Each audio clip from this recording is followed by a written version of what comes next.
नमस्कार। सोचने वाली बात है, क्या होता है जब भरोसे की नींव ही हिल जाती है, जब अपने ही दुश्मन जैसे लगने लगते हैं। आज हम तीन भाइयों की कहानी के जरिए इन्हीं सवालों के जवाब ढूंढने की कोशिश करेंगे।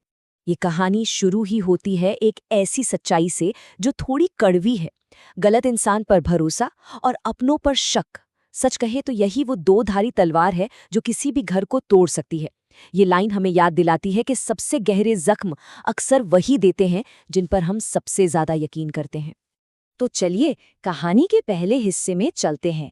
एक घर और उसमें रहने वाले तीन भाई। जरा सोचिए, एक छोटा सा गांव और उस गांव में एक बड़ा सा घर, जहां एक ही छत के नीचे तीन भाई एक साथ रहते थे। बाहर से देखने पर तो सब कुछ ठीक लगता था, एक खुशहाल परिवार। तो सबसे पहले मिलते हैं बड़े भाई से।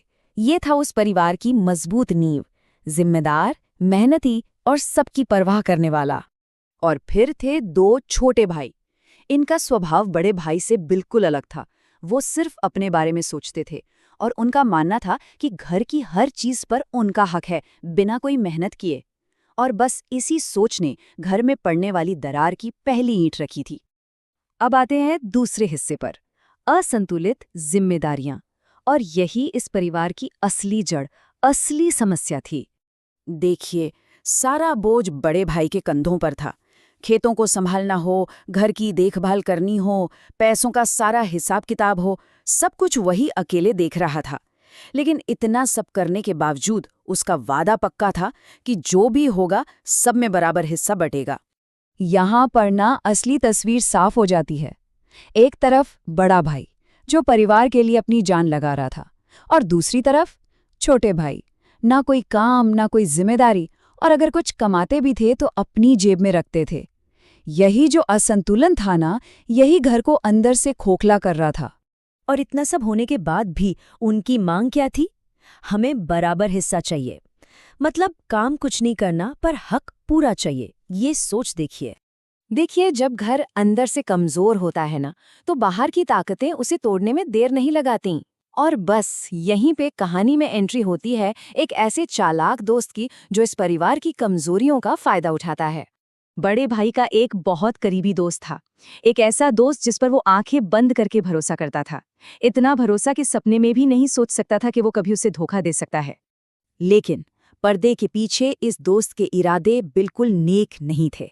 वो सामने से तो दोस्ती का नाटक कर रहा था, पर अंदर ही अंदर एक बहुत खतरनाक साजिश बुन रहा था। उसने क्या किया? धीरे धीरे भाइयों के बीच शक का बीज बोना शुरू कर दिया। छोटे भाइयों के कान में ये जहर घोल दिया कि तुम्हारा बड़ा भाई तुम्हें धोखा दे रहा है, वो सब कुछ अकेले हड़पना चाहता है। तो शक के बीज तो बो दिए गए थे। अब देखते हैं कि कैसे ये शक एक छोटी सी दरार से शुरू होकर पूरे घर को तोड़ने की वजह बन गया। और हुआ वही जो उस दोस्त ने सोचा था। उसका तीर एकदम निशाने पर लगा। छोटे भाई, जो पहले से ही थोड़े लालची और स्वार्थी थे, उन्होंने आगे पीछे कुछ सोचा ही नहीं और उसकी बातों में आ गए। अपने ही भाई पर शक करने लगे। और घर टूटने का जो रास्ता था ना, वो बिल्कुल साफ था। पहले कानों में झूठ फुसफुसाए गए, जिससे शक पैदा हुआ। उस शक से घर में रोज रोज झगड़े होने लगे, और इन झगड़ों का अंजाम, आखिर में घर बिखर गया। ठीक है, घर तो टूट चुका था, पर कहानी यहाँ खत्म नहीं हुई, क्योंकि अब वक्त था सच के सामने आने का और इस कहानी की सबसे बड़ी सीख लेने का। थोड़ा वक्त लगा, लेकिन कहते हैं ना, सच छुपाए नहीं छुपता।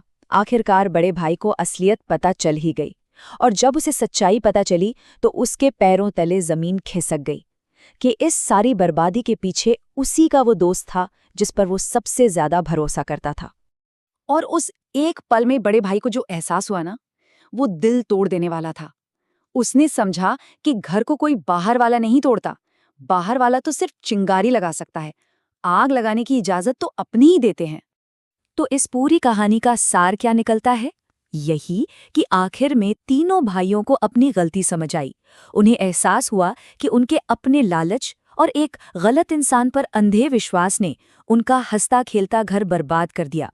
और ये कहानी हमें इस एक जरूरी सवाल के साथ छोड़ जाती है कि आखिर भरोसे और शक के बीच वो पतली सी रेखा होती कहाँ है?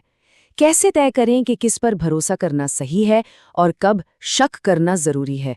इस पर जरूर सोचिएगा।